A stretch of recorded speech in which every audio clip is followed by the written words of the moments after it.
Hi, freaky friends. This is Margaret. And this is Colleen. And we're the Cousins Weird. It felt good. It did. I think we did it well. We'll see on the other side.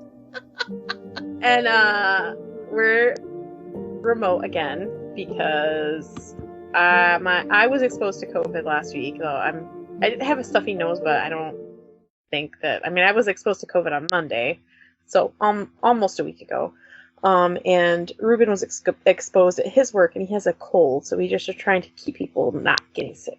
Because even if it's not COVID, it still sucks. No one wants to be sick right now. Oh my God, I started this, and I'm not even, I have my headphones on, and they're not plugged into my computer. Okay, can you hear me? I sure can. I couldn't tell any different. Oh, good. So, there's that. Yeah, that's fine. Okay. So, I'm getting ready to go to Baltimore this week for my job, and what I'm super excited about is getting to see Poe's grave. I'm like, that's one of my goals while I'm there. I'm going to get my picture taken there, and I'm going to put it on our site so you can see it. It'll be an in-person thing. So I'm excited about that. I'm jelly. I'm just going to say. Wicked jealous. I wish I had one of our t-shirts because I'd wear it there, and take a picture. I know. That's I'm gonna ask for my birthday as one of our t-shirts because yeah, make someone else buy it for me from our merch because awesome. Yeah. Okay. Any news other than that on your end? No, I got sick again. That going on. Oh, I have some relatives that came up from Tennessee. My dad's brother and two of his daughters. So two of my cousins are up visiting, and I haven't seen one of them in like 20 years. It's been more than 20 years since I've seen Dawn. It's Dawn and Sherry. And Dawn was like, I listened to one of your podcasts, and so I just wanted to say, because her daughter Colleen, whose name is Colleen, she's got a good name. She listens to it, and I wanted to say hi if you're listening to this. Thank you. Hi, my name twin. So, thank you. Keep listening, and I hope that you enjoy it. Yeah. I worked outside all day yesterday for my parents' pool. They were like opening it up and stuff. And I did the number one thing that I preach about. You didn't wear sunscreen. I didn't wear sunscreen. And I'm sunburned, and I'm so mad at myself. So I'm sitting here like Rudolph. I don't know. You can't really tell in the Skype, though. I can't, no. But it is super red in person, trust me. And I think sunburns, you can feel them. They always feel more red than they are. Yeah. It feels pretty warm. I don't like it. That inflamed epidermis you've got going on there. Yes. Bad, naughty girl, don't do that. I won't. That's the only one I'm getting this year. Well, this week's my episode, and I was doing a little research on our friend Lord Byron. He's not. Who I love. Yeah, I actually obsessive with him, but in a love-hate way. Yes, and we talked a bit about him during Colleen's Mary Shelley episode back in Halloween, back in October. So if you want to listen to that, go listen. It's more Mary Shelley's story, but he just plays a little role in it because he was there that night. But he was born George Gordon Byron, and he was the 6th Baron Byron of Rochdale, whatever you say. Okay. He was born on January 22nd of 1788 in Dover, England. And he died on April 19th, 1824, and he was only 36 years old, and it was in Messaloniki, Greece. Most people are familiar with his name because he was a British romantic poet, and he was probably the first celebrity. Like, before there was Beatlemania, Byron's wife described the frenzy of his fans as Byron Mania. Wow. He was married for a very short time because his wife couldn't take it. I don't blame her. Because from the looks of how he lived... He was a ladies' man. Yeah, we're going to get into that as well. Because he had a interesting I can't just talk about a person. There's got to be a reason for it. Yeah. Like, he had kind of a mysterious death, and then there were things that happened to him after he died, like way long after he died, Wow. where people were kind of checking his grave out, like in the 1930s. So yeah, wait till we get to there, because you're gonna. It's pretty funny. It's like what. But I mean, he would receive letters from his fans, and they would express their praise and adoration for him, and they would offer him like lewd offerings of their selves. It's like so I mean, he was like bands get girls' underwear on stage. It was like that's that time's exactly version of it. Yeah. Right. I mean, there were probably women who would write to him and offer him their virginity. I mean, he just was that. He was so famous. He was like one of those first famous people. Like, he was so famous that everybody wanted him and wanted to be him and wanted to know him. And they were in his business. They knew everything about him. His father was Captain John Byron, otherwise known as Mad Jack, and Catherine Gordon. Catherine was Mad Jack's second wife, and she was actually a Scottish heiress. It didn't find out who he was married to first, but he did have a daughter with his first marriage. Her name was Augusta, and we'll get back to her later. Okay. She plays a strange role in this whole thing. Yeah, we know. Colleen knows. We know. If you about listen Augusta. to Mary Shelley's episode, you'll know a little bit about that. Yeah. Oh yeah, it's not good. And who? She's actually. They weren't legally separated, but he basically misspent all of her fortune, so she left him and went back to Scotland.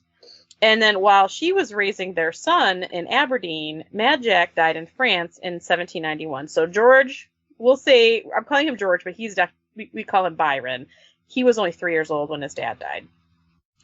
He didn't really know his dad, because when she left him, he was like a year old. He was a baby. Oh, so he never knew who he was. Right. And George Byron, I guess we were saying George because nobody knows him as George. He's Lord Byron. And though there were 6 Lord Byrons, like there were 5 before him, but that's what we know him as. So. We could call him LB. LB. Mr. Byron, he had been born with a club foot, which I didn't know. No. And he was really sensitive about it. And when he became older, he would hide the fact, and he used to tell people that he sprained his ankle, and that's why he limped. Oh. And when he was 10, this was in 1798, his great uncle William, who was the 5th Baron Byron, died. And then our buddy George Byron, he inherited his title and estates. And the main estate was called Newstead Abbey. That was the property that he inherited from his great uncle. And his mother happily took him back to England to claim this title. So I'm sure they're living in a modest abode in Aberdeen, because even though his mother was a Scottish heiress, when she got married, all her money went to her husband, and he just spent it all frivolously. So she left him with the baby and is living in Scotland with basically hardly any money. And so she finds out that her son is now a baron and has all this property. She runs back to England with him so he can become the baron. Baron Byron. Baron Byron. Baron Byron. In 1801, this is when he was 13, he was sent to Harrow for his education. That's a private boys' school in London, I think. In England, anyway. And he was 13. And then in 1803, he proclaimed his love for his older cousin, Mary Chaworth. And she rejected him because she was currently engaged to someone else. And she's older than him. She's like, I'm not going to marry you. You're like a kid, Right. Because especially back then, women married young, but men generally didn't. So if he's younger than her, there's no way she's going to marry him. No, you're a kid. And it's said that this unrequited love was what he used to write a lot of his poetry. His unquenched love poems were written because of this love he had with his cousin. Mm-hmm. Yeah. And in 1805, he enrolled in Trinity College in Cambridge, where he piled up debt and gave into vice. So this is when he's in college, this is when he starts to live the life of a rich young man about town. So he's drinking and partying, having lots of sex and gambling and, all this stuff back then that they sow their wild oats, which I hate. Like, these men were out carousing and the women were supposed to stay at home and look beautiful and pretty and be chaste and marry the first man that asks and not question anything. It's like, screw that. They suck. But he met this young man called John Edelston, and he described his feelings for him as a violent though pure love and passion. And this young man, John, he was a young chorister in college with him. He's 2 years younger than Byron. So Byron's first love affair was with a man. Like, his first, passion, anyway, was with a young man he went to college with. He was known, and him and Percy Shelley were known to have affairs with men and women. They were very much men, like, they were forward thinking for the time. Yes. I honestly think it was just that they were like pansexual. They loved everybody. I don't necessarily know if they're pansexual. They were just polyamorous. And probably bisexual. Definitely bisexual and polyamorous. I mean, but honest, in this time frame, if two men were caught in an affair, I mean, he could lose his title for it. Because very it was scandalous. Yeah, it was a very scandalous thing. Like, you get in big trouble for that. And so in 1806, Byron printed the first volume of poems called Fugitive Pieces, and it was like a little no-name printer that did it. And this year also, Edelston gave Byron a carnelian brooch, and he had this brooch on him until he died. Like, he kept this brooch his whole life. So it was like his first love, this young man. And in 1807, his first official book of poetry was published. It was Hours of Idleness. And this is also when John Edelston moved back to London and basically broke Byron's heart. So he moved away, and Byron was left in Cambridge by himself with just his circle of friends. He had some pretty good friends, though. This book poetry that he had published was called Hours of Idleness, and it obtained in it numerous poems about John. And he referred to John by the name of Thurza. There's even one titled The Carnelian that was about this thing that he gave him. But it was kind of known by a lot of people that there were multiple poems in this book he wrote about and to John Edelston. Oh, that's kind of sweet. It is. You know where he ends up. It's kind of like... I know, you're like... No. That's why I said love-hate. After this book came out, the Edinburgh Review, they did not critique it in a positive light, and this made Byron really mad. And so in 1809, this is a couple years later, he printed a satire titled English Bards and Scotch Reviewers. And that's when he finally said, he got his revenge, basically. Gotcha. And I mean, he was finally recognized at this point as a good poet. This is when he starts to get famous. Mm-hmm. After the printing of this, people are starting to notice him. And actually 1809, he reached what the English would call his majority, which is I think 24 maybe, is when, or maybe it's 21, and he took his seat in the House of Lords because he was old enough to be a man, basically. And the House of Lords was where all the lords would meet and they'd make laws, you know what I mean? Kind of like our Senate, but This was elected into it. You were born into this. If you held a title, then you were able to, you were entitled to sit here and make laws for. And he also started his grand tour with his college friend by the name of John Cam Hobhouse. What a name!